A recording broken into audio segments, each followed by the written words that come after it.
Brilliant. Well, thank you very much, Anne-Marie Bain, for being on the Business Spotlight today from Aberdeenshire Larder. Welcome, Anne-Marie.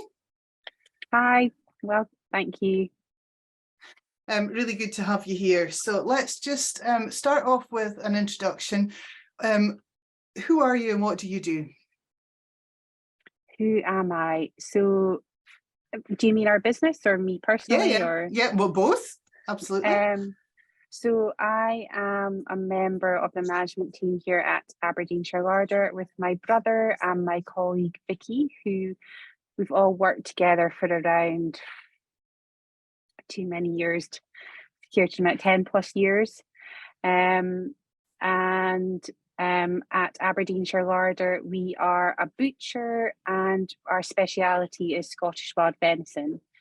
And we sell across a few different sales channels, so direct to consumer we've got a bricks and mortar shop here at Ellen. We deliver all across the UK, direct to homes, and we also sell to independent hotels and restaurants primarily, so independent food service across Scotland. Oh, fantastic. So is it really local produce or is it, yeah? So we try to source as locally as possible, but things like we do stock, Italian charcuterie or Spanish charcuterie, but wherever possible, like we do try to source as close to home as possible. And we have great link ups with other businesses that are local to us. For example, Amity Seafood in Peterhead. And we link up to other businesses that aren't perhaps quite as branded as Amity, but we are still supporting our kind of local community food producers as much as we can. And in fact, at Christmas time, we had actually Twixmas, between Christmas and New Year, we had a great little food market with lots of kind of small artisan producers, food producers. So that was lovely. That was something that's really close, something that I'm passionate about personally. So yeah, we try to source as close to home as possible. Fantastic. So you mentioned that you've worked together with your co-managers, co-directors. How long has Aberdeenshire Larder been established? So Aberdeenshire Larder was established in the early 90s. Before that, my dad and my aunt had a much bigger business at Tarvis, called Bain of Tarvis. So my brother and I are third generation, so I do feel the weight of that quite heavily on my shoulders. But since COVID, I'll be honest with you, all of the challenges that the business is facing, I feel like I'm just doing the best I can do each day for my staff here, for my colleagues, and for our customers. And that's really, in the current climate, I think that's the most you can ask of yourself, because it's quite tough going. Sadly, I don't have my dad anymore. My dad passed away around the time that I joined the business, and I'd often ask myself during COVID, what would dad do? But I actually think, discussing it with my brother and also Vicky, who worked with my dad, we don't think that, he wouldn't have had the answers. So we just had to do the best that we could. But yeah, I feel that third generation thing. Oops. What changes have you had to make, with COVID and the challenges in the economy at the moment? So, I mean, COVID was, I've literally never worked so hard as during COVID. It was a really intense period. So about 95% of our turnover prior to COVID, about 85% of our turnover prior to COVID was independent food service, so hotels, restaurants. So obviously that closed overnight. We had kind of, we called it, my brother and Vicky and I had a meeting, and we kind of agreed, well, if it gets to the point, there'll just be the three of us, we can keep the business going that way type thing. But it was such a roller coaster ride. It was, at times it was too much, and then at other times it was just this kind of not knowing, this constant not knowing. So we went from being a business that was supplying hotels and restaurants to supplying direct to consumer through home delivery and through the shop. But of course, we all know that everyone, you know, shopping habits returned to kind of normal post-COVID. So we've had to go through another set of changes, which has been dictated not by COVID, but through the economic climate and by changes in consumer spending. And also the changes that COVID has realised in our hospitality industry.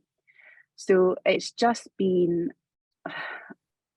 it's constant change, which I'm sure a lot of other business people will appreciate. It's quite stressful, and it takes a lot of energy and a different skill set that perhaps you don't have in that team. So yeah, it's been exciting, Brenda. So a learning curve, I think you're saying to me. I don't think I've learned so much in my whole career. So like, I think post uni, you're this kind of like sponge, and it's all exciting. And I was lucky to work for an international business, and I lived internationally and worked internationally. And I thought when I returned to Aberdeen and I set up my own business, and I had that for a number of years, and then I came back to this business, and I really kind of thought, oh, you know, my kind of learning journey's over, but I was so wrong. That's a brilliant message to anyone else in business, that yeah, we're still learning, we'll always be learning. Yeah. Mm-hmm. Yeah. What's the biggest learning? Well, if you could share one thing with another business owner coming, you know, following behind you, what would it be? You're not alone. I mean, you get so I spoke to another business owner who was not as far along their journey, and they've had similar. It's been tough going for them, and you know, you get so you know, you can't see the wood for the trees. You know, it's not just you. There's lots of other people going through the same challenges that you're going through. But I think just by the nature of running a business, you know, you're so tied up in your business that you're not primarily looking, or I certainly don't have a huge amount of time to look at other businesses and be looking outward. I perhaps should do that a bit more. But yeah, you're not alone. There's everybody's facing the same struggles that you've got. So who's been the biggest supporter to you through the tough times in business? Definitely my brother and Vicky. There's been lots of times all of us have kind of slammed the door and been like, see you never. Actually, not lots of times. That's maybe a bit of an exaggeration. But I think if we didn't all work so well together, I don't think, that's what keeps me going, is their belief that we can all do it. You know, to get through this, to get to some kind of equilibrium, because I think for lots of businesses, that's what we're all looking for, is just some kind of you know, not huge. Of course, everyone is impacted by macroeconomic factors, but just such great shifts in everything is so challenging. But yeah, probably my team around me. Fantastic. And how big a staff do you have? We currently have 22. It's quite a bit less than what we had pre-COVID. But like any other business, we've had to rationalise, and we've outsourced quite a few functions, whereas previously we would have had people in-house to do things. So at the moment it's sitting at 22.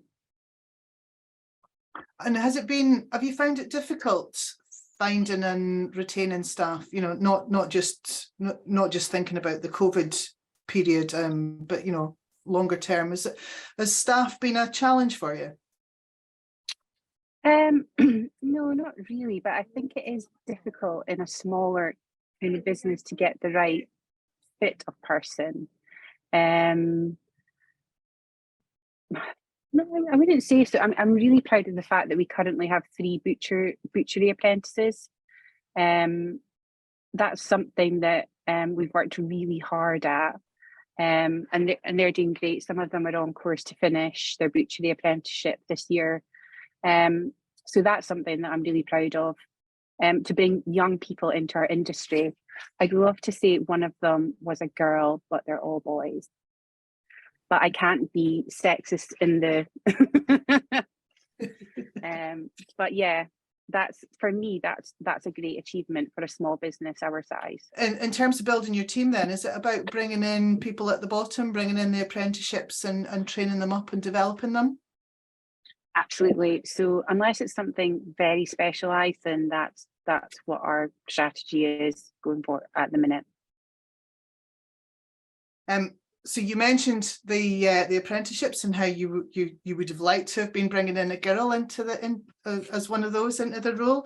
I'm a bit of got a bit of a passion for women in business and supporting women to start and scale their businesses.